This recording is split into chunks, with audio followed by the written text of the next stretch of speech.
Good evening, people. Right on time, as in 2 to 3 seconds early. And can we appreciate, first of all, I hope everyone appreciates up front, we're not going to be talking about Kyle Rittenhouse tonight. This is going to be, the dog is barking already. This is going to be a break from the Kyle Rittenhouse trial, although there may be a couple of minutes here and there on it. This is not about Rittenhouse tonight. This is about 5 times August. Brad, and I'm going to Brad Skistimas, and I'm not doing that to be funny. I spent the entire afternoon practicing his name. Eric Hunley gave me a mnemonic thing to remember it by. It would rhyme with Christmas. It's Brad Skistimas. Got it. Booyah. This is going to be off of the Rittenhouse trial. And then I might have a Viva on the street where I go over some of the highlights of the day, which was Binger getting zingered by the judge for conduct that I have not met any attorney who does not reflexively say Binger is a sneaky deaky, to put it politely.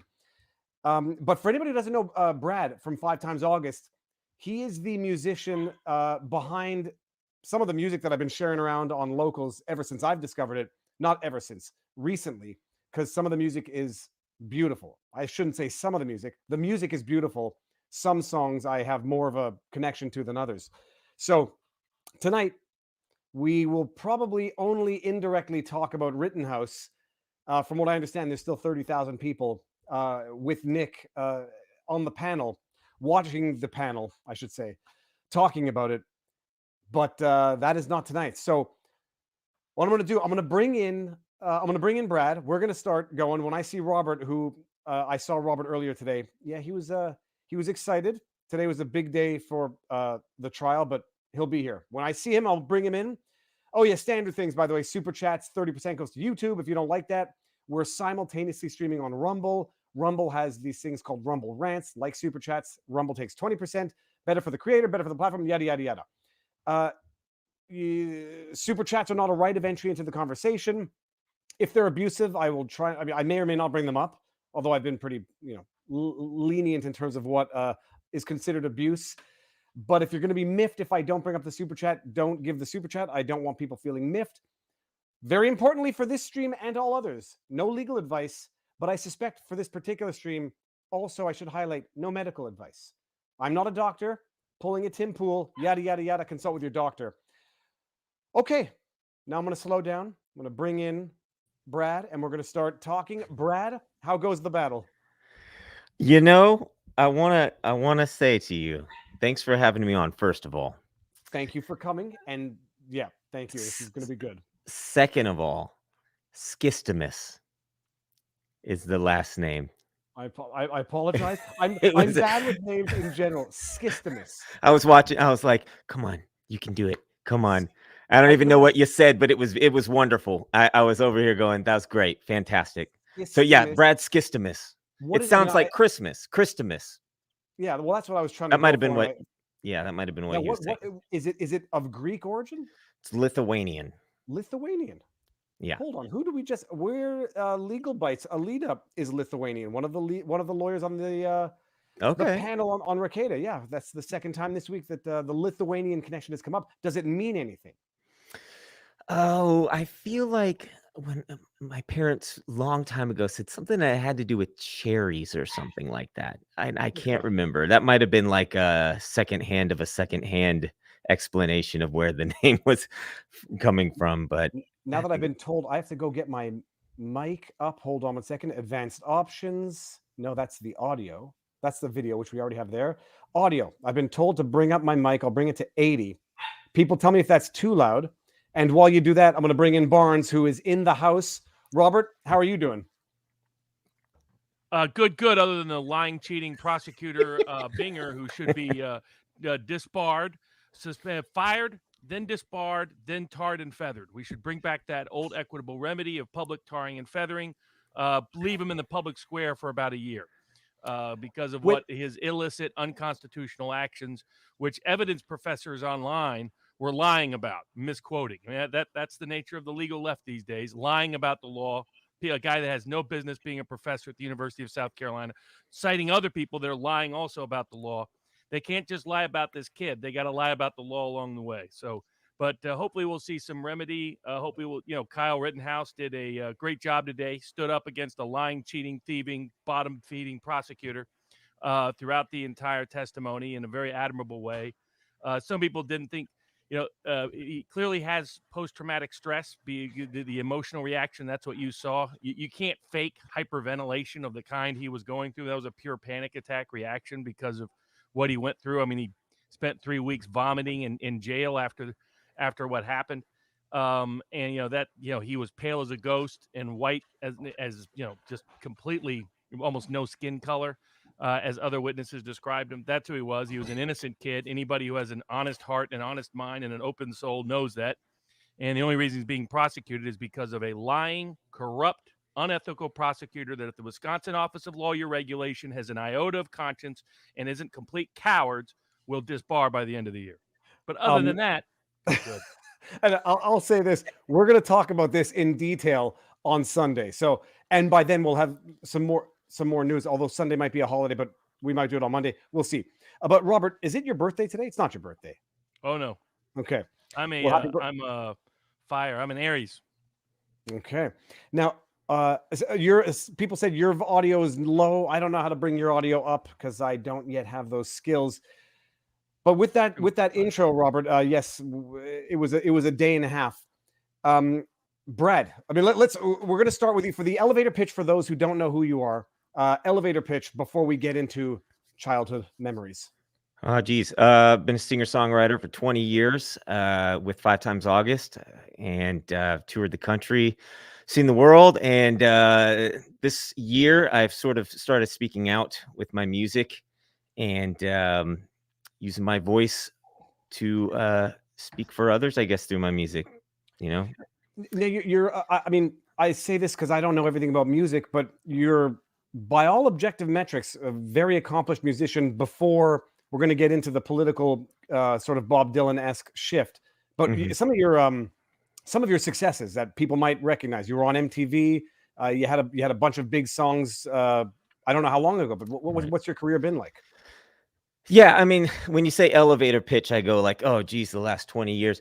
But it's had its different kind of sections. So like I started right out of high school. That's the name 5 Times August was like a one-man band kind of.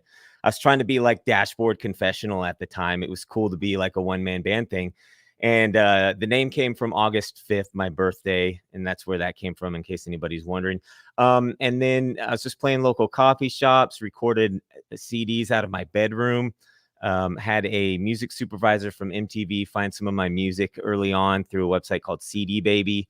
He was placing it on all kinds of MTV shows, reality shows, teen dramas, and things like that, which really just opened up the whole. I was on like MySpace at the time, #1 unsigned artist in the country on MySpace way back in the day, and I was touring colleges for a good 8 years. Met my wife working in radio at that time. Basically, we were just kind of like a mom and pop operation, indie operation, before it was like really cool to be independent. We were just doing everything ourselves, booking shows and traveling the country, playing college shows. Did that for a really long time. And then we started a family. I did a kids record by another project name called the Juicebox Jukebox. And that was probably one of the most fun things I've ever done in my life, was just creating music with my family, and had some success with that the last couple of years. And then at the beginning of the pandemic, I had to cancel a bunch of shows. And then I was like, well, what am I going to do?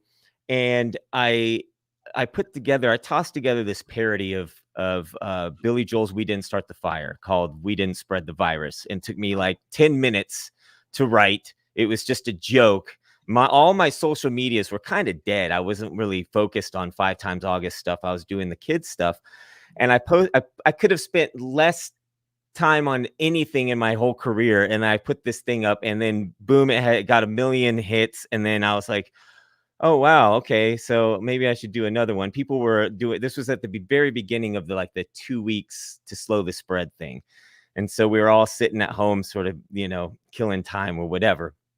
And so I got in this little thing at the beginning of the pandemic where I was doing parody songs, and I was all of a sudden getting known as a parody artist. But I did 12 songs, and I was like, I can't keep doing this. Like, it was fun. It was nice to do it, but the longer that the whole thing kept going on and on and on, it's like I didn't really feel like being funny anymore. So I took some time off from writing. And then towards the end of last year, I was like, I feel like I should speak up with my music, because I was kind of waiting around for my music heroes to sort of speak up and start saying stuff, and nobody was doing it. So come January, I released a song called "God Help Us All," and that sort of spurred on this next venture of things. So there's been kind of sections, and it seems like each section, I have to sort of start over my career in a way, because I had this college demographic early on, and then they all grew up and had kids, and then I kind of started this whole kids audience thing, and then a complete 180 of it, which is kind of like a bipolar experience when you're making happy, cheerful kids music with the best and purest intentions, and then you go and you start making these sort of reflective, kind of a little angry protest songs with just your acoustic guitar. It's been an emotional roller coaster, to say the least, but here we are. I don't know if any of that made sense, but I want to ask some questions on the children's music, but going back to the very beginning, born and raised in America? Yeah, Dallas, Texas. And how many siblings? What'd your parents do? All that jazz. So I had a really unique upbringing. So I'm the youngest of 4. I've got 2 older brothers and an older sister. And my dad was an illustrator growing up. And then my mom and my dad, when I was about 7 years old, started their own event decorating company. And then they started building that event decorating company in a more conceptual way, where eventually the company blossomed into them doing parade floats and restaurant openings and very big events. And I would be pulled in to help my parents do these things. So I was like learning all these really unique creative skills along the way that I didn't really know I had learned until way later. But so that was sort of my upbringing, was creating props and signage for restaurant openings. And they did these huge balloon sculptures and, like I said, parade floats that were televised on TV, big Thanksgiving and Christmas parades and things like that. So that was what I was sort of surrounded by. And it was like anything creative that I wanted to do as a kid, I could just sort of do it, because they had a warehouse with all this stuff that I could sort of play with and create and paints and you name it. So that's what my sort of upbringing was. And anything creative that I got into, my parents were very supportive of it. So when I was, I think in 5th grade, I started dancing like Michael Jackson. And it was sort of like this thing that I liked. I just did it on my own. I just thought he was cool and I was doing it. But then my mom signed me up for dance lessons, and she was like, "You're going into dance lessons." I'm like, "I didn't really want to, Mom," but she wanted to support me. And anything that you do from week to week as a kid that you get into, my mom was like my number 1 fan. My parents were very supportive of that until I picked up a guitar. And then I shouldn't say until then, but by the time I picked up a guitar, they let me sort of just, relish in it. And throughout high school, that's what I was doing, was discovering the guitar and songwriting, that by the time I graduated high school, that's exactly what I wanted to do. And that's the path that I've been on ever since then. Now, you chose not to go any kind of traditional music career path, in the sense of, being signed by a label, promoted. Why did you make that decision? Well, by the time I had gotten to that, so when you're 18 and you want to become a rock star, you kind of have the idea of what you're going to do is, I'm going to get a record label and I'm going to have my hit record, my hit radio single and all that stuff. And that's sort of the naive expectation when you start out. That's where I started out. But it was at the very beginning of a shift in the music industry, I think. And everything was starting to go digital, online, and social media was starting to sort of pick up. This was 2001 when I started Five Time Bonus. How old are you, by the way, Brad? Just so everybody. I'm 38. 38. Okay. Yeah, yeah. So I've been on this journey for 2 full decades, which is crazy. I've got more gray hair today than I did back then, but, um, so when you start out, you kinda have these ideas of what you want to accomplish, but the more that I was accomplishing on my own, um, by the time I was meeting with record labels in 2006 and 7, I had already had my CD distributed at Walmart stores and Best Buy stores. I was getting, instead of radio play, I was getting all the TV show licenses on big TV shows and things like that, commercials and film, which sort of took the place of having to battle through mainstream radio, which is a whole other game in of itself. So I was just accomplishing all this stuff, and the industry had started to shift so much that more and more people were going independent. I was kind of trying to stay at the forefront of what you could accomplish with as an independent artist. So I sort of decided to stay with it, while other friends of mine were signing to record labels. But by the time that they were off of their contract, they were sort of celebrating that they were off the contract because they couldn't release all the songs that they were writing. In fact, they would stash them away, so by the time they were let loose of their contract, they could release all their music again, because they were essentially songwriters. They thought they were getting like sort of like a record label deal for them as an artist, but ultimately it was just sort of like a songwriting deal or something. How many kids do you have?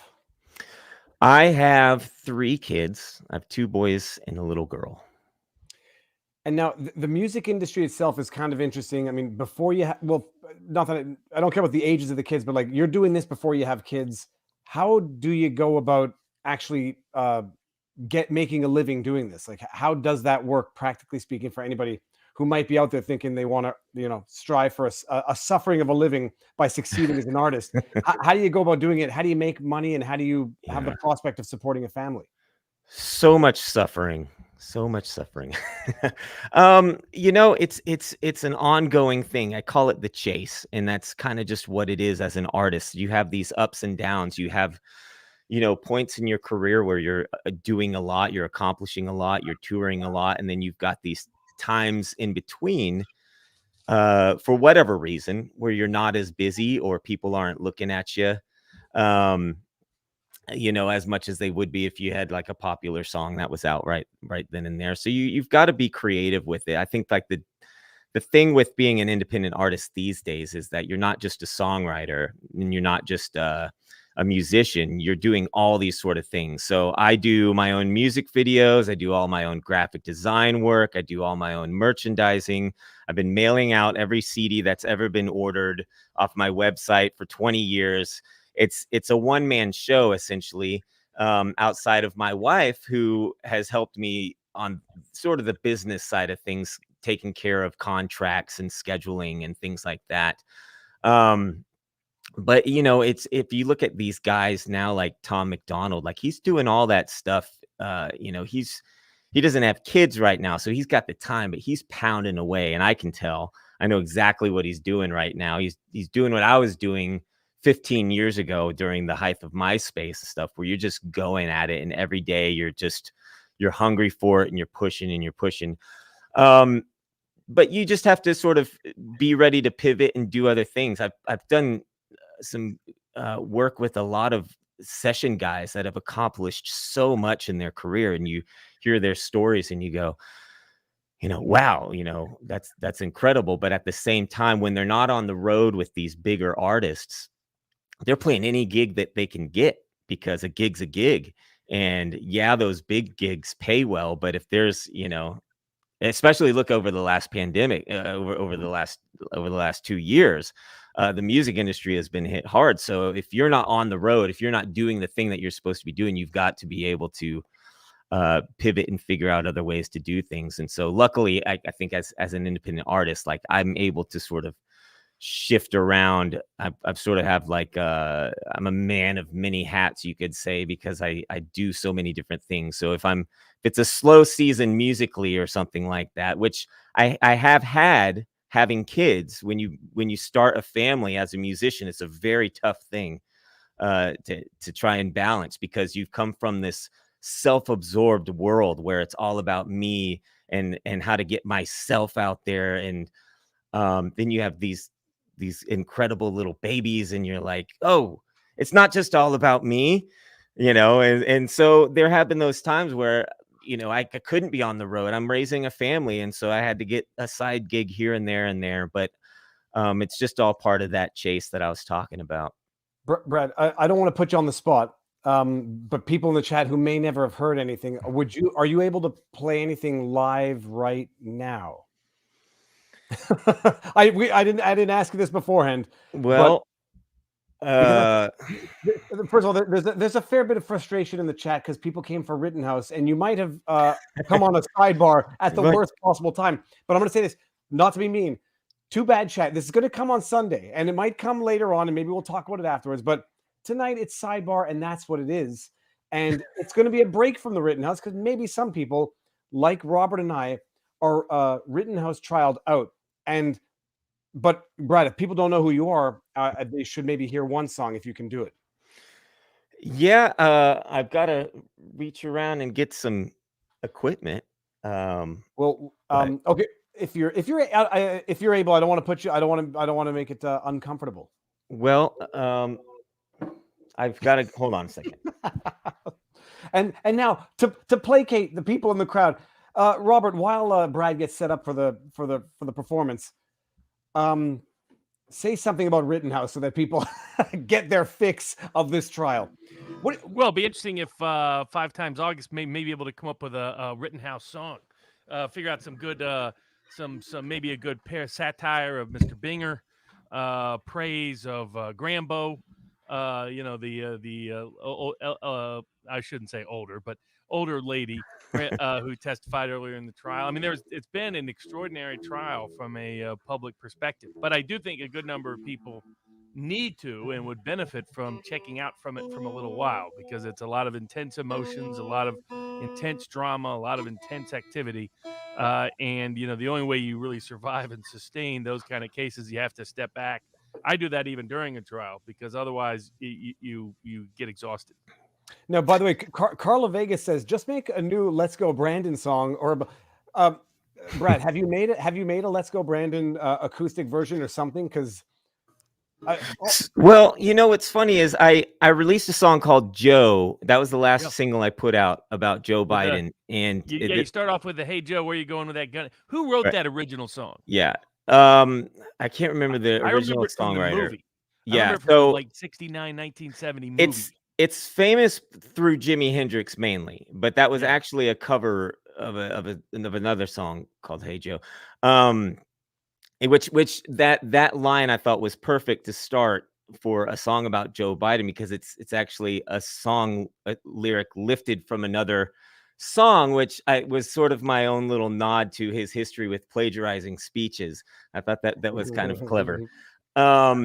I released that song Joe a few weeks before, or maybe even like a few days before the F Joe Biden chant started really taking off. And I drop an F-bomb in the song Joe. It's the first song in 20 years of my career that I have put a cuss word in my song, because I usually I've always tried to stay, pretty clean and family friendly and watch what I say, but my use of the word seemed appropriate, but I had a long talk with myself about it. And I was like, should I put that in there? I don't know. Maybe I should. And so I put this F-bomb in there. And then 2 days later, everybody in the country is chanting F Joe Biden. And I'm like, oh, I guess it doesn't matter.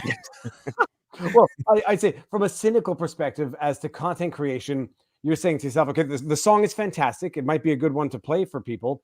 But you're like 3 days ahead of this now, what becomes literally a trend, a meme. And you're saying, if I had waited a week, maybe I could have, formed my song around "Let's Go Brandon," and it would have, caught the wave of the virality that was going on.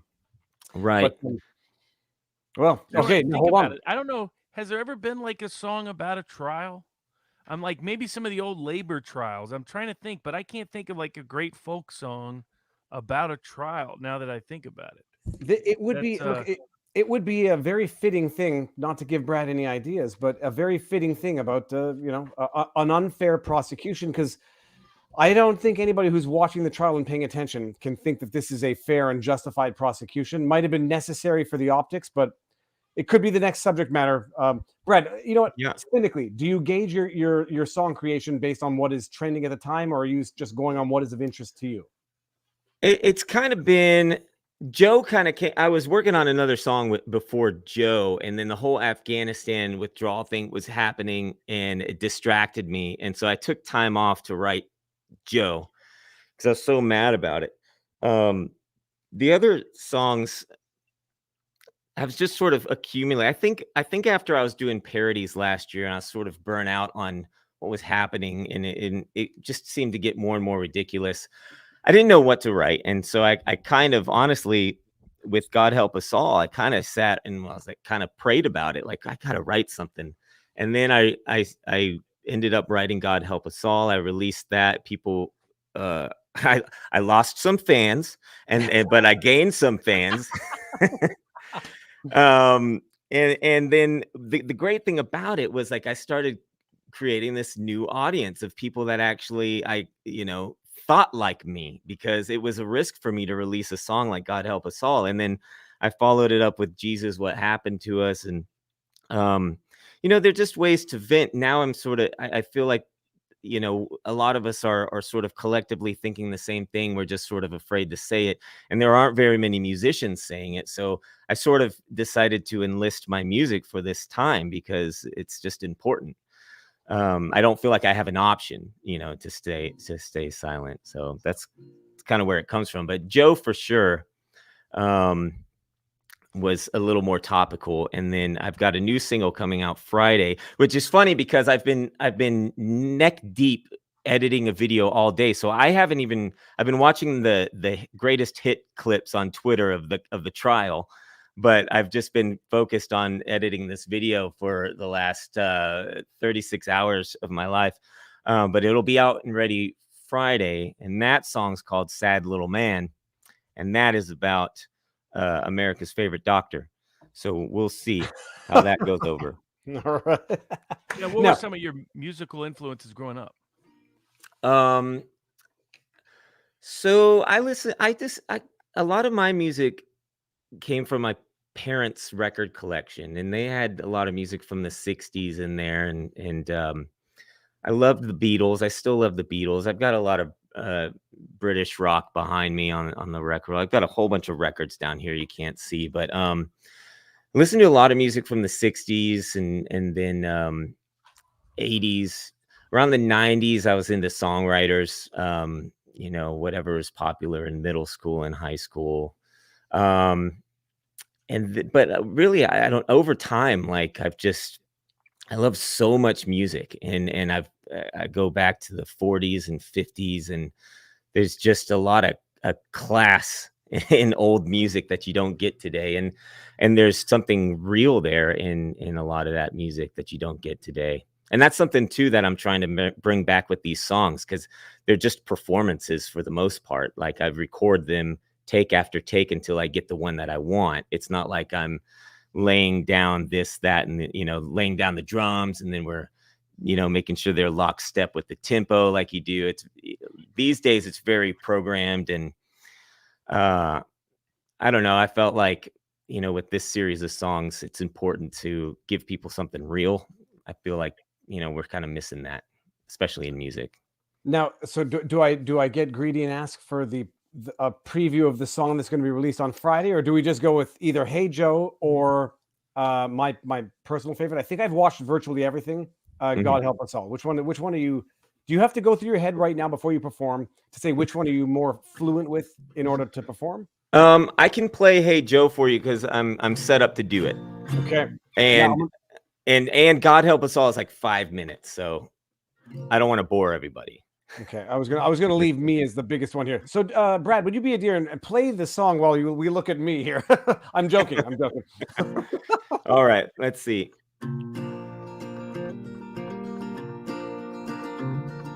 Hope it stays in tune. Hey Joe, where you going with that gun in your hand?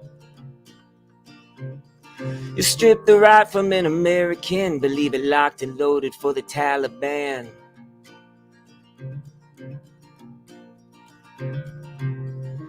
Hey Joe, where you going with that blood on your hands? I heard you say it was on the news. You're the president, the buck stops with you. Now there ain't no mommy and there ain't no dad, 'cause you wrapped them up in the American flag. 13 kids but you stopped a war. There ain't no sense going back for more. 'Cause hey Joe, we did it. 81 million votes. Hey Joe, where you going? Why you moving so slow? They'll prop you up on the TV screen, but forget your job. What flavor ice cream is that?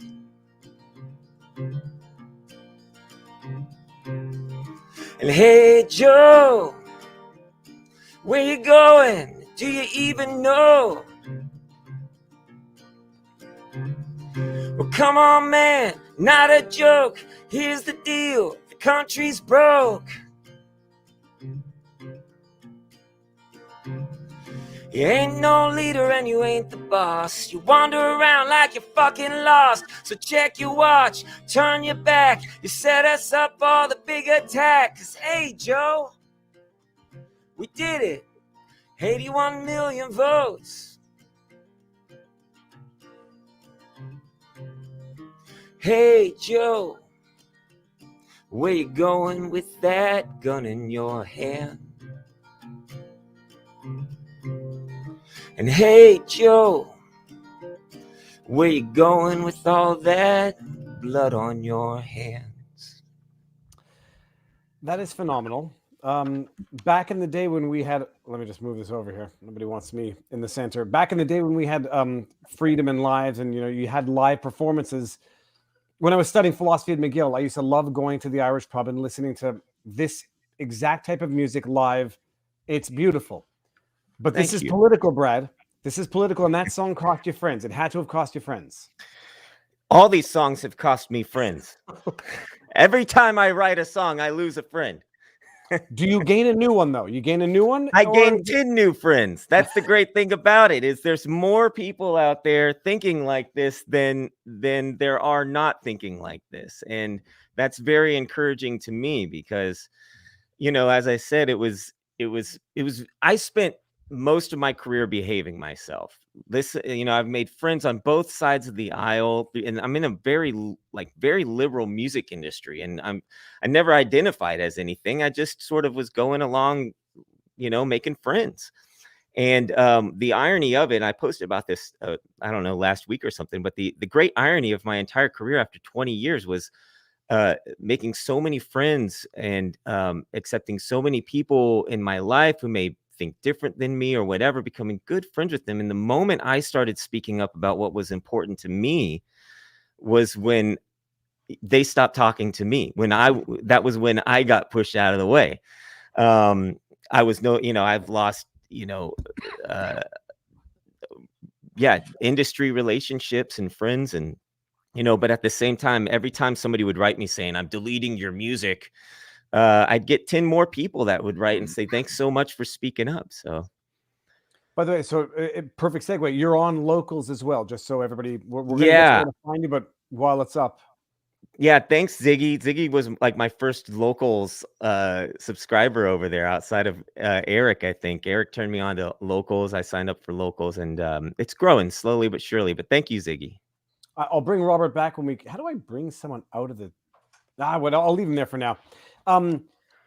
So here's my question is like, once you start, you make the decision to go political, and it's like going political is like going nuclear, but you're in an industry where it's traditionally more lefty than not. Mm-hmm. How immediate is the impact, and do you have sponsors? Like, how immediately does it hit you before you can actually see the net positive?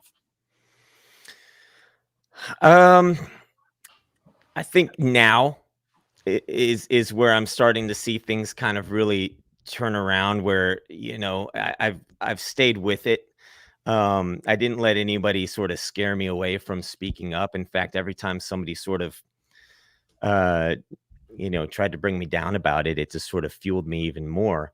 And you can sort of hear, I was listening back to the songs that I've released throughout the year, and you can hear my voice get rougher and more aggressive with each subsequent track. And you'll hear it, especially with with my latest single, Sad Little Man, because there's just so much frustration packed in there, just with what's happening in the world and everything. But yeah, I mean, I released God Help Us All in January. For me, that was like, okay, like I had sort of started getting a little more vocal on my social media sites and saying sort of things that fans weren't used to hearing. And then I put it in a song, and I think that took a lot of them back. And so, you start getting these emails from people that, or Facebook messages or something, where they tell you they're deleting your music and whatever. And, you're a grifter or whatever. I'm like, okay, whatever. But then, like, that was who was already looking at me at that time. Then you get people who start discovering you and hearing that message. And then more and more of those people, it's sort of been snowballing. And like the fans that I'm making now, and the fans that have stuck with me after all this time, the people that were actually on the same page after all this time, like all these are the people I want to keep. These are the fans that I want forever, because we all get it. And we can be each other. We can be ourselves with each other. So it's pretty incredible. Have you been surprised that the music industry as a whole, and those groups like Rage Against the Machine, not allowing people into their concerts unless they've been have an experimental drug stuck into their body? I mean, they really should change their name. I mean, just a complete Right. mockery, a complete joke. They are the machine. They should, Right. rage for the machine. Have you been surprised that the music industry is supposed to be out with independent creatives, your Bob Dylan types, which is what your music reminds me of, and now it's corporate sponsor. I'm just waiting for Bob Dylan to come out and saying, "God bless the vaccine. Please take experimental drugs." Right. The Pfizer is wonderful. Mhm. Changing the cards from the old old videos into Mhm. rolling with the machine rather than rolling against it. Yeah. Have you been surprised at this, that these creative musicians have become so institutionalist, corporatist, statist, authoritarians? I can't say I'm surprised by it. I never felt like I was in the industry. I always felt on the outskirts of the industry. I never felt like part of me goes like, oh gosh, I'm so glad over the last, I don't even know, over the last 20 years, I never signed a contract with anybody, because in hindsight, I'm like, oh God, who would I be as a person right now if I had, I don't even know. Maybe I would just be the same person. I don't know. I've become a better person outside of it, staying outside on the outskirts, I think, because I've been able to focus on what matters more. But no, I'm not surprised by that. The thing that surprises me more is that I'm now a rebel. I never would have considered myself to be any kind of rebel ever in my career. I was a clean-cut acoustic singer-songwriter singing love songs. And so, to be called, dangerous, the things that I'm singing about are dangerous, Well, that's you know, crazy to me. this is probably the best segue into this aspect of what you're doing. I mean, how long have you been on YouTube for? And then did you notice any? I mean, you'll notice an increase when you start making this type of music, but have you noticed censorship issues? Have you felt like you've been targeted on the platform or elsewhere because of the message you're conveying? Yeah, for sure. The second video I released, Jesus, What Happened to Us, has been suppressed by YouTube. I've had my own battle with that on YouTube. That video was just clips of viral videos, news clips, handheld videos that were circulating. And it was just sort of a reflection back on everything that's happened. And that video I posted in April originally. I got an email saying, congratulations, your video has been approved. And after an independent review, it's ready to go for advertising, because you get these little notification emails from YouTube. And 4 days later, I get another email from YouTube saying after another independent review, we've decided unsolicited, by the way, right? This is right. Yeah. It's not like I wrote them back after the first one. It's like, are you sure? Can you look at it again? So like, I don't know what their standards are, but the fact that it made it through and then the algorithms gave it an okay. And then 4 days later, they were like, oh no, we're going to, so 4 days later, they decided to do partial, monetization, limited yeah. Okay. So yeah, which means nothing. So for anybody who doesn't know, it's about 10% of what the video or whatever would otherwise get in terms of YouTube ad revenue. Yeah. So then 4 months goes by and I get a notification for that same video that I had uploaded in April. And they now had decided that it was 18 and over. 18 and over for restricted audiences. So they docked it. So what I decided to do was go, well, what's the problem here? Because you sit there and you try to communicate with YouTube and say, well, what is the problem? What can I fix about my video? And they don't give you any tips. So I was like, well, I'll just edit the video with what I think. I'll re-edit the video with what I think is the problem and try it again. And so I did this over and over again, 11 times, uploading the video, and it would just immediately get docked and flagged as 18 and up. And I'm like, you didn't even watch it. I just uploaded it. How can this be, robot? So I do it 11 times. The 11th one got through. And the funny thing was I replaced some of the clips with, there's a few in the new edit of the video, which I uploaded like last month or something. There's a few clips of some music videos that have had, I don't even know, 800 million views. We're talking about like Childish Gambino's This Is America, where the video starts off with him shooting somebody in the head and blood splattering. And then you've got, so I put in clips from these other videos, and that, that version of the video gets through. But yeah, my video was too graphic for the internet. But these other videos weren't. And that was my whole beef with it. That's my whole beef with YouTube. It's like, look, I don't want you to take the other ones down. I just want you to have some sort of level playing field. You can't just say my video's bad and remove it without telling me. But I played the game and we got it through, and it's monetized now. And I think it's still, it tells the same story. It sends the same message. It's just, there's a little less. I think it was what ended up happening was it was the blood. The woman who got her forehead split. There was, but you know what's funny is the Lincoln Project just released a video on their YouTube page, and they had a lady with blood on her forehead. Don't compare, Brad. How many videos have you uploaded to YouTube, like on your channel now? Are you up to a couple hundred? Maybe. I mean, I was on YouTube way back in 2006, and I had a lot of, you could call them dark years where I wasn't uploading anything. But then there were other years where I'd upload a whole bunch of stuff, and then I'd take it down. And so I don't know what's up there right now, but mainly, like, I would just consider there's the 6 videos that I've put up this year, which is what I really want people to watch. And then there's a few other things from years previous. So, and then I've got my whole other kids channel, which is doing just fine, which is funny. So I just let that roll and do its thing. Now, if you had been at a label, could you have spoken out on these topics that you now have? I don't think so. And I think that's the thing that you see with a lot of these people. That's why I'm not surprised, is that they've got a team behind them. They've got a machine running their message. They've got, people doing their social media accounts anyway. They've got people sending the message the record label wants. And I'm not locked down to that.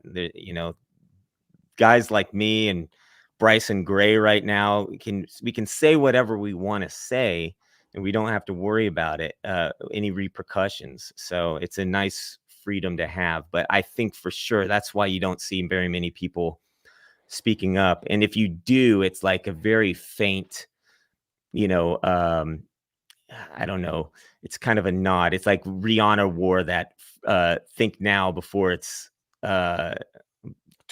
illegal or something like that. She wore a shirt a few weeks ago, and everybody was like, Rihanna speaking up. Oh my gosh. It's like, no, she's not. She's selling a t-shirt.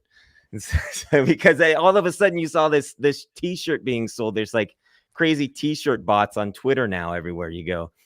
But I think we got to be careful with who we're looking at as far as celebrities. I think we've consumed ourselves with enough celebrity over the last 100 years. Really, it's gotten out of hand where we just at this point in time, for people like us who might be searching for something that's not the mainstream narrative, that when we see somebody who is in the mainstream, who's a famous person, the moment that they say something that we agree with, we cling to it and you go, oh, really? You're one of us? Are you really? And it's like, just let it go. Just don't get caught up in it. Just be your own person. Focus on, for me, it's focusing on the message. It's focusing on the mission. It's not really about, who's saying what. It's are they a real person doing the right thing? So now so you have 3 kids, and I think one of them is relatively young, relatively new, like a year. My youngest is 4. Your youngest is 4 years old. Yeah, and And you're in 5. you're in what state now? Texas. Okay, so seeing this now going on with the world, you've been locked down. I don't know how it's been in Texas for the last couple of years. You see vaccine mandates coming in. You get vocal about certain issues. What is the blowback that you actually start seeing professionally and personally, and how does that materialize? Well, I had a small group of people that I have worked with over the last couple of decades, because I'm not in the machine. I sort of I find the people that I like to work with, and I sort of stick with them. But when you say, I started dealing with this before I even was releasing these songs. But you think that you're friends, you think that you're good, you work well together, and then you start speaking out, and you all of a sudden you don't like that, or whatever the difference of opinion is. Like, it's so divisive. It's well, we're not working together anymore. To me, that's fine. One of my kids, really, at the end of the day, they're the reason I have to speak up right now. That was sort of where my frustration came from at the end of 2020. Was I'm looking around going, this is not what I want to leave for my kids. This is not going in the right direction for them. And I don't want them to look back on this time thinking their daddy didn't do anything about it. They might not understand the music that I'm releasing right now. And for the first time ever, I have to be like, oh, you can't listen to that song, But I hope that, when they're old enough and they have a little bit of hindsight on this era, that they can look back and appreciate that, I did what I could do with what I have. And I think that's what we all should be doing, whether it's, content creating, music, or whatever skills you have as an artist, or anything. Even if you just are a confident vocal person, use your voice. Now, what has it been like, and how have you explained to your kids going through some of this? Lockdowns, schools closing, mask mandates, all of this insanity. Yeah. So my wife has been part of the medical freedom movement for the last 8-9 years. We have our two oldest boys have had issues with their early vaccines, because as early parents, you're going along with things, and you just do what you're told. You listen to the experts, and after a lot of digging and researching and doing all this stuff, and finding the right doctors and consulting with many different doctors, we've come to find that especially our oldest, who still deals with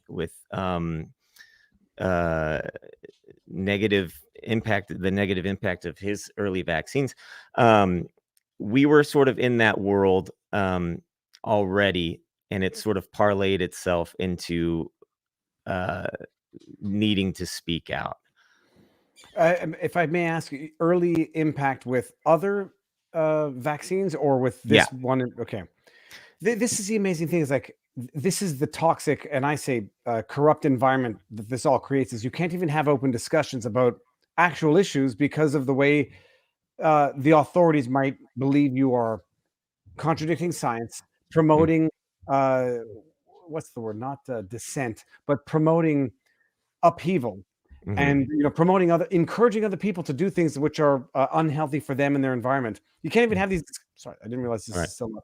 You can't even have these discussions. So your kids, I don't even want to get into it, but you Mhm. have everybody has their issues. We have kids with allergies, asthma, yada yada. Your Mhm. kids have issues, and now this is an actual question you have to ask yourself. And by virtue of you asking yourself the question, you're being demonized by those around you. Right. Yeah. And that's the frustrating thing about all this is like you can't have the conversation. Is people think they know you. They, as soon as you say, "Well, I'm not going to get the vaccination," it's not right for me and my family. We've already had you don't even get past that. I can't even say my family has had it's cut off, No, you're anti. You're already anti. You can already have had are dealing with the repercussions. We weren't anti. We're not anti. If you think that that's what you want to do with your life, then do it. But we've already experienced certain things that speak to us now, make us go, well, maybe we don't do this. So, you, Barnes, you were asking me about like how are they absorbing all this? So we were already talking about homeschool prior to the pandemic. And when the pandemic hit, my kids we were doing the distance learning and it was just a mess. And we just decided like, you know what, now's the time to do it. Let's just get into homeschooling. And it was the perfect time to do it. So it's kind of a silver lining. And it's made us closer as a family. And it's been great doing that. I recommend it if you can make it work to homeschool. And don't be afraid of it. Because a lot of parents are afraid of it. They think it's Well, going to be frustrating or something like that. are you both the parent, the teachers to your kids, or do you have like sort of a communal, you pawn off or share the responsibility with other neighbors who are doing the same thing? No, well, we have some parent groups that we do meet up with, but the primary education is done between me and my wife are the teachers, and then that's what we did all last year. Right now they're also going to a private school for half of the week for a few days. So we're kind of splitting it up, seeing how it goes. So we're just experimenting right now because it is new for us, but we really do enjoy the freedom. And as you're seeing what's happening with the public education school system, you kind of just on certain days you're just like, whoa, I'm glad I got out of that. But they're very smart kids, and they've never once worn a mask. They understand what's going on with vaccines. We've had a lot of open conversations with them about it, and I think that we're doing okay. I'm just going to say this out loud. I'm blocking not because I am offended by the content, but because I don't even want to say it out loud. There's some clear, we've gotten back to the Russian sex bots. So I'm blocking Russian sex bots. This is not content-based discrimination. This is spamming Russian sex bot discrimination. So just so everybody knows. So now you're homeschooling 3 kids right now. Yeah. That's intense. Now, in terms of that, like, I think a lot of people's concern about homeschooling was socialization. And I've often said, think about what social lessons they're actually learning, especially at public schools, but at any set of schools, and whether that's the kind of socialization you really want. But putting that aside, how do you address that aspect for your kids? Well, they're in soccer, they're in karate, they're in dance. They've got friends in the neighborhood. I think they're getting plenty of social. We've got, friends and family. And my kids will talk to anybody. I mean, they get along so well with just having, a pleasant conversation, especially with older folks. It's really nice to see. But I don't, I think that's just an old way of thinking. If you're an 80s or 90s kid, then the homeschoolers back then were, labeled weirdos because they weren't in the public school system. And Look, I'm just gonna say I'm an open-minded person. I can admit I've had those preconceptions growing up because in Montreal, Right. in a big city, you never see homeschoolers, and the only homeschoolers you ever hear about are uber religious or from small towns out in the middle of nowhere.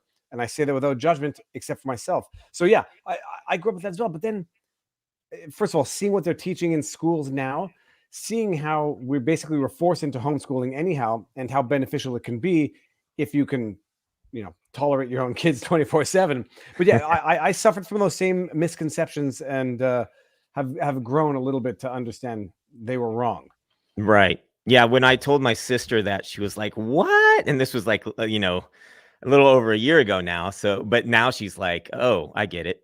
so, so I think that there's a shift that's definitely happening right now. You can see it happening in the numbers that are of homeschool. That's it's all going up right now. So. Well, I mean, private mentoring was a tradition of the oldest, most powerful families in the history of the world. So, I mean, the idea was you could really nurture and tutor someone with a different set of skills that's individualized to who they are, to how Mhm. they learn, to what they learn. Do you teach them different things than would be taught in school? In other words, whether it's music or art or something else, do you explore different aspects of their personality that you can only do because of homeschool?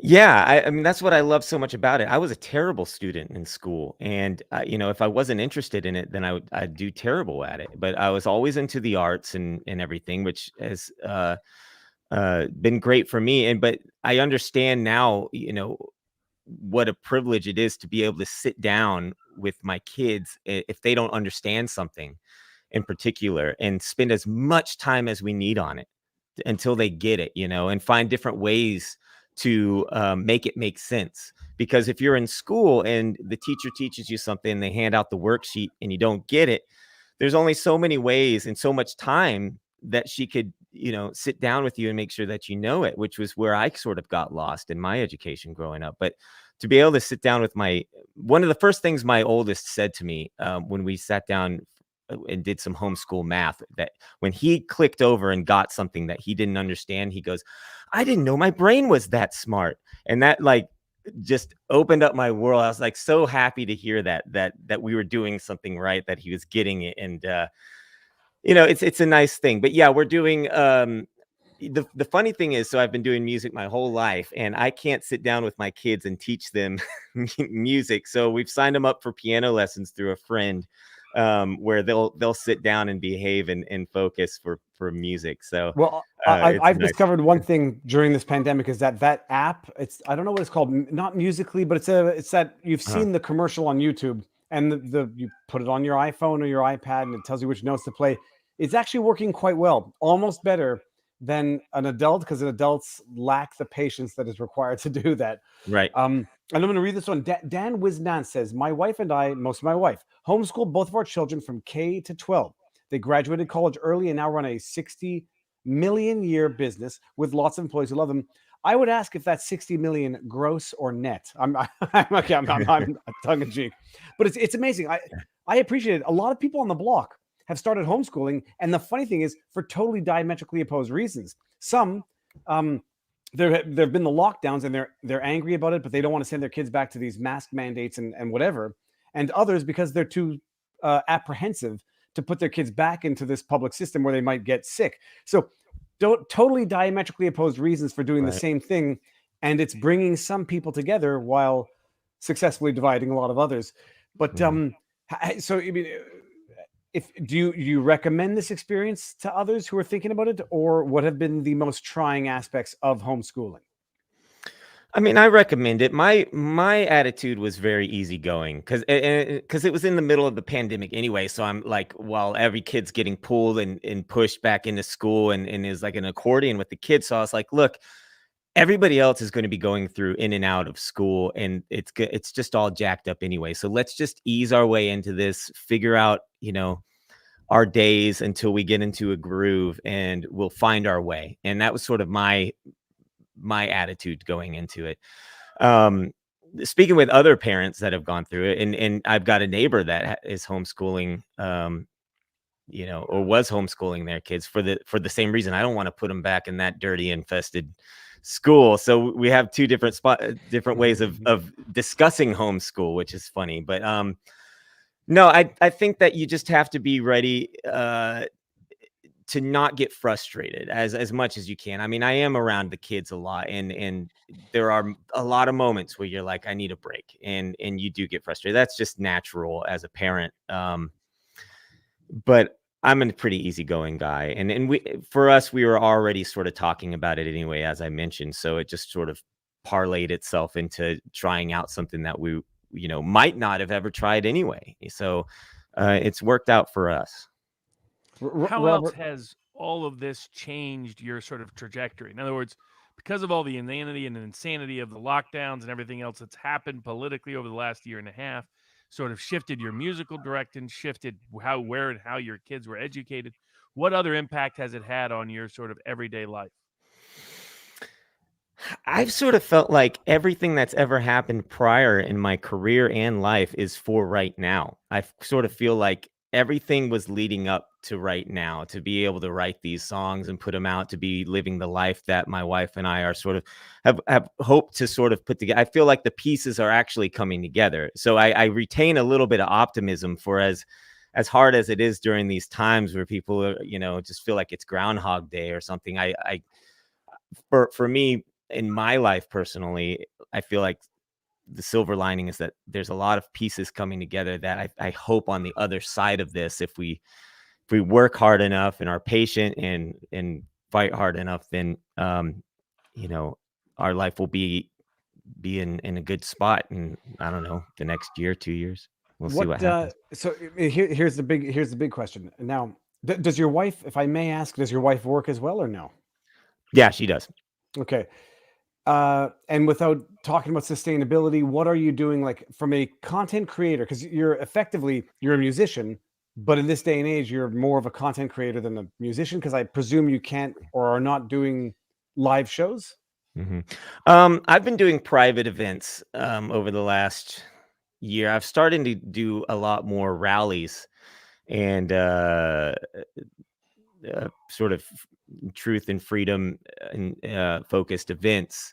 Um, so it's a different kind of gig, which has been really cool to be performing on the steps of Capitol buildings and things like that, which is something I would have never have thought of.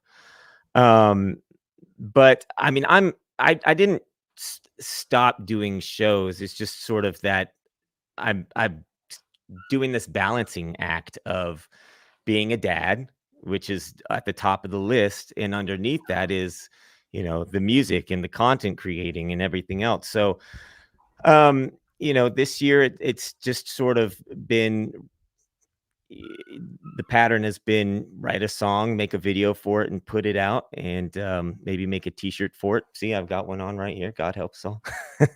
And just hope. It wasn't really about making money or anything. It was just sort of another section of my career, and this I feel like is the most important music that I've ever written. So it's just sort of put it out there and see And what happens. from the cynical perspective, since you've gone, let's just say full politically honest or just full honest, it happens to be about politics, net positive or net negative, in order to inspire or deter any others out there who are thinking, I'd better hold back and just toe the line. No, positive. I mean, it's all positive. I feel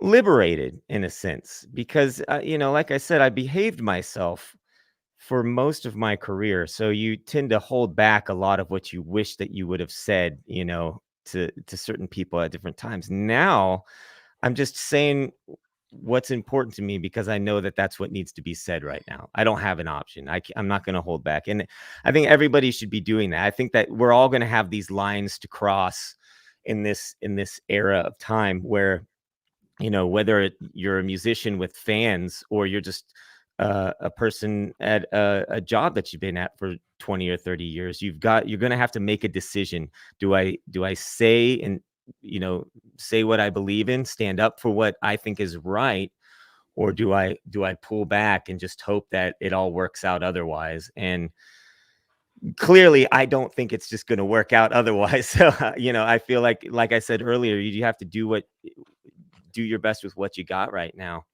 And I think whether that's, if you've got to lose your job, um, over it, then I believe that things will work themselves out. I don't know.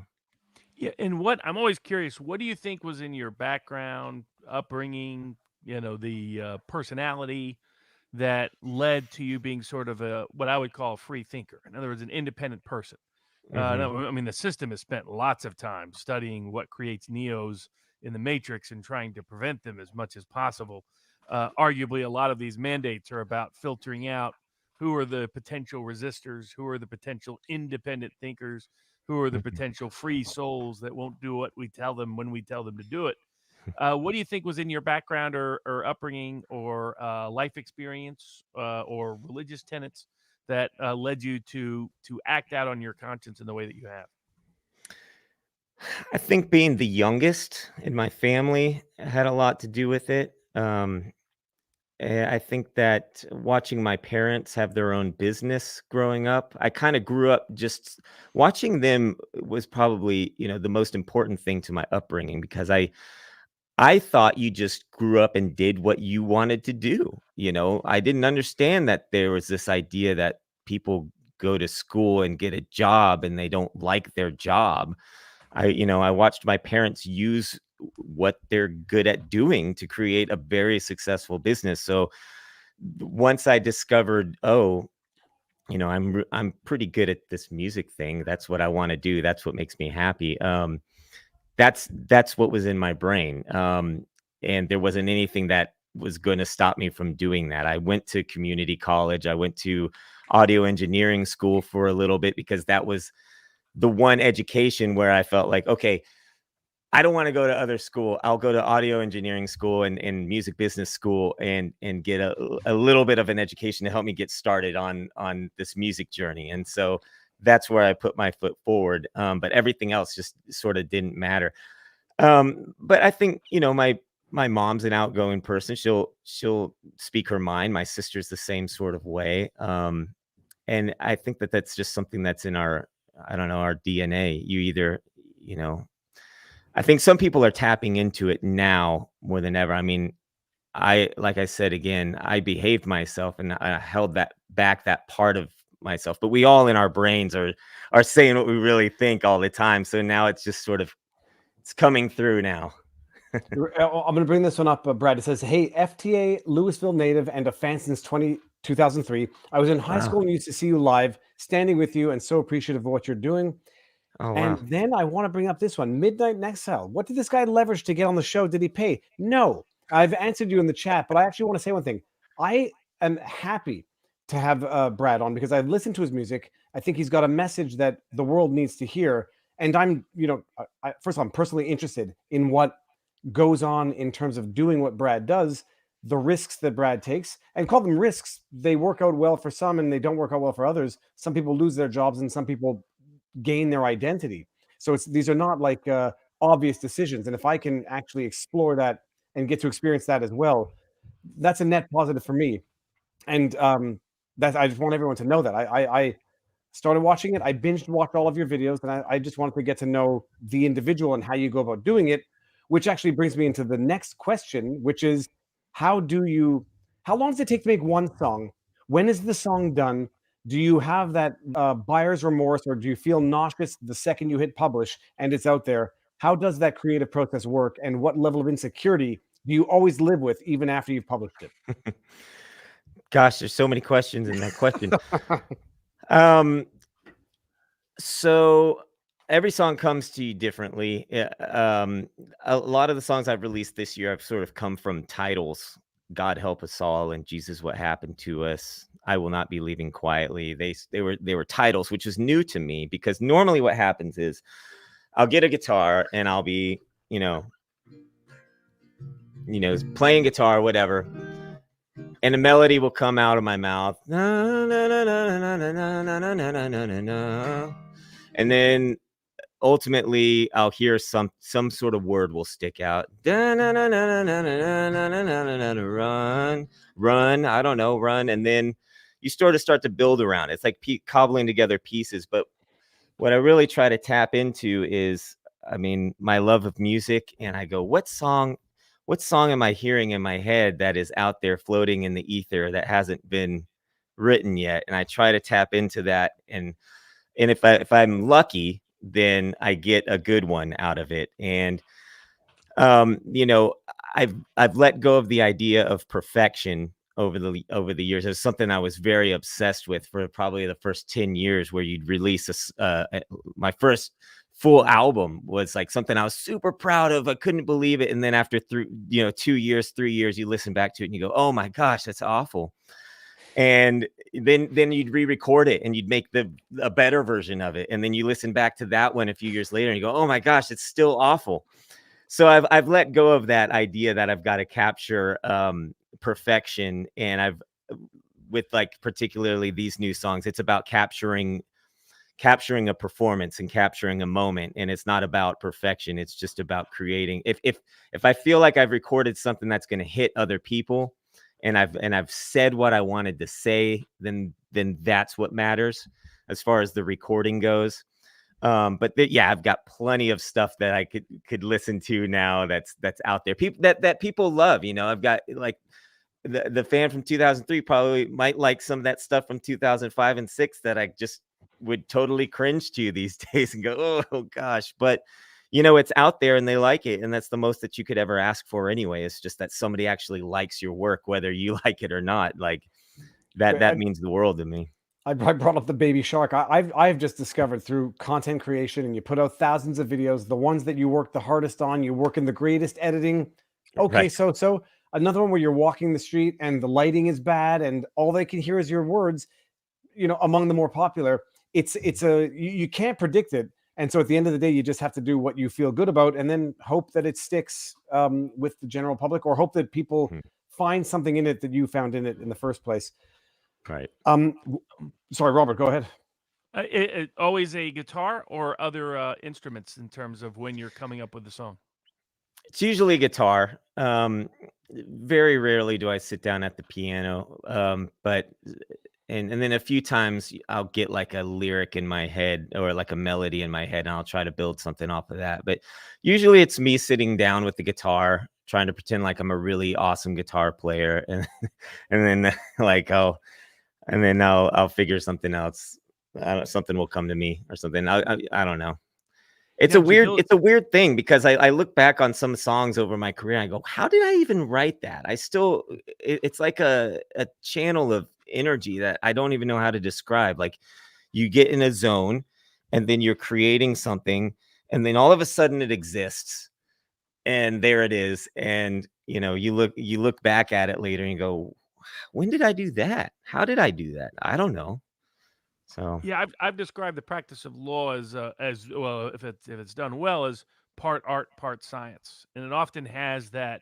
You got to be kind of like wandering around, and someplace, you hit the right chord, you find it, mhm. and then boom, you find it all in a quick moment.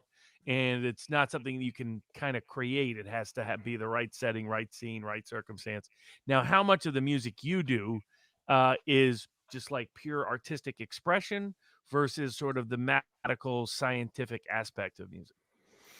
It's all expression. I mean, I don't think I've ever sat down sitting there thinking like I've got to write this particular type of song or something. There's been some songs where I've had to specifically create something for like a TV show or a movie or something like that where it's a little bit more self-contained, but most everything I've ever written it's never been to write a hit song. You know, Oh, maybe early on, I had that in my brain, but I didn't know what I was doing back then anyway, what it took to write a hit song. So at this point, it's just sort of, it's about writing a good song, not necessarily a hit song, because that I have understood perfectly clear that it's not about whether a song is a hit. It's about the people that made that song into a hit. So now, ever written any holiday songs? Like, I'm a huge yeah. fan of Christmas albums. Everything Christmas, I got like, as soon as it's near Christmas time, I got Christmas music going on all the time in the background. Okay. So I released I've talked about my kids' music project a few times. I have a song called Questions for Santa that I released. I also have a song called Thankful, which was a top 5 in the children's Apple Music charts last year. and that got out there pretty good. And I have another song called Happy Halloween. That was kind of fun. But I kind of put all my holiday fun stuff into the children's music, and that project's called the Juicebox Jukebox. I don't know if I mentioned that or not, but that was another great project where, you know, I didn't really know what I wanted to say with 5 times August. I was becoming a dad. My everyday chit chat around me was kids stuff. And speaking of Baby Shark, that was sort of something that made me go, why is that out there? So I wanted to approach kids music as a songwriter with substance and character building themes that were positive, and it wasn't just sort of fluff that you put in front of the kid at dinner on an iPad. It meant something. And so that's sort of the backbone, because I should have clarified that when I say children's music, because people go, oh, children's music like Baby Shark, and I'm like, no, Yeah. these are actually songs. Would you agree, as a musical expert, that Baby Shark is torture? Yeah. Why not? I mean, it does its job as a song. You know, it's funny because my kids, they're used to daddy writing songs, and they're my biggest fans ever.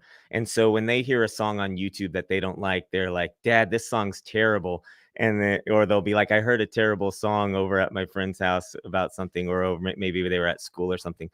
And I'll be like, well, what was it? And then they'll sing it to me. And then I'll go, well, the song did its job. You remembered it. Well, Brad, the underlying joke was that apparently it was either prison officers or intelligence officers were torturing detainees by standing them up for hours on end and replaying Baby Shark over and over and over again. Oh, gosh, I didn't even know that. So now, Brad, the next steps. So what are you up to going forward now? I guess we're going to have to do it. Where can people find you? Where can people get your stuff? How can they, you know, expose themselves to your, bad way of phrasing it, how can they get exposed to your music?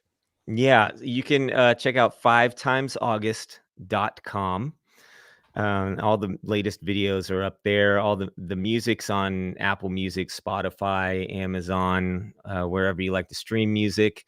It's all out there. YouTube.com/5timesaugust is usually the first place the new singles land, the music videos. And like I said, I've got one coming out Friday. That will be the 7th in this series of singles. I think the ultimate goal is, once I get, I don't know, maybe 9 or 10, I'll put them together on an album or something, and probably hit the road a little bit more. I think that it's time for like a music revival. Something that's frustrating me a lot is the idea that musicians, these bigger musicians in these huge arena shows are doing their fans a favor and protecting them by requiring these passports and everything. But it's like, if it was as dangerous as you think it is, you wouldn't all shovel into a room together. You would still be sticking to digital shows or something like that.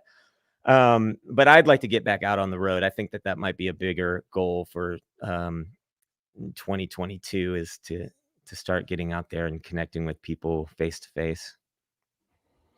Very cool. And so you're on Locals, 5timesaugust.locals.com, YouTube, Twitter. I follow you on Twitter. It's not much music on Twitter. It's more politics, but it's nothing wrong with that. Twitter does that to people. It does. Yeah. And so you got the new release coming Friday, which I don't dare ask for a sneak peek preview performance tonight. Let's see. Oh, that sounds like a yes. In fact, I know that's going to be a yes. It'll be also a good way to close up the show. You're going to get this is a first, because no one has ever heard this song in real life yet. Nobody has. I haven't even heard it in real life yet. Well, while you do that, I'm just going to change the ambiance. No, get that guy out of there. There we go. That's who we want.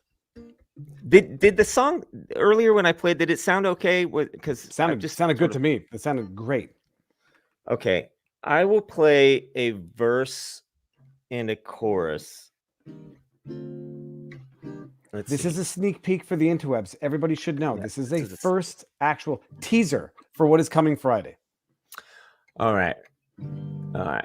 Yeah, so this is called Sad Little Man. If I mess this up big time, bear with me. Let me see here.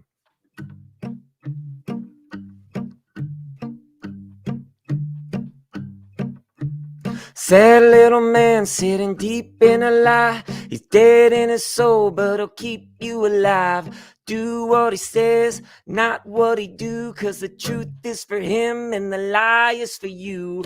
Sad little man, but he's treated like a god, as the faithless pray to a fake and a fraud. Worship the man, pledge to his word. One shot, two shot, now you get a third. Sad little man, you better run now while you know you can. Sad little man, you don't fool me, you sad little man. There you go. Anthony Booyah. Frauci. It does, Robert. man It who could be told about people anybody. that, It could be about anybody. The man that told people they could get HIV in their kitchen. Dear Anthony Fauci. Okay, Yeah. well, Brad, I just know one thing. I'm going to cut that bit and I'm going to post that on the social medias to summarize this. Okay, so we're gonna do this again at one point in time, and maybe, just maybe, if you're, well, we'll see who can cross what borders when, if ever. But that's awesome. The name of the song is "Sad Little Man." Going to be dropping it Friday on your channel, on the other areas for people to acquire songs. Yeah, it'll be all over the interwebs, Spotify, Apple, Facebook. I've got a link tree somewhere. I need to post it so you can just follow me on all the I things. think Linktree is useless. Once they get to one, if nobody can find your other stuff from your YouTube channel. Yeah, forget it's it. there. Some people get mad and they're like, I don't go to YouTube. So I'm like, okay, go to Odyssey or something. I don't know. There's too many of them, but it's out there. It'll be out there and you'll be able to find it. But fantastic. Right. Okay, well, I mean, look, I think we will call this quits tonight and then to be continued, because I want to see where this goes. And yes, Sad Little Man is a fantastic song.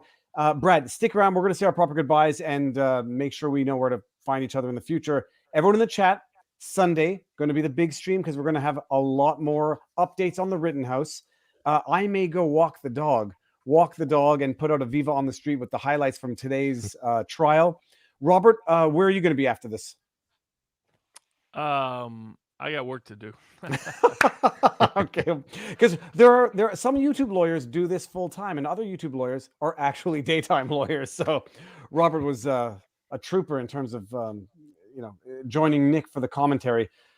But Brad, I'm looking forward to it. I'm waiting Friday. I'm subbed and I have all my notifications, so I'll find it when it comes out. Everyone in the chat, comments, thank you very much. Stay tuned. All the news, yada yada. You know where to find Brad. You know where to find Robert. Enjoy the rest of the week, and we'll see you Sunday.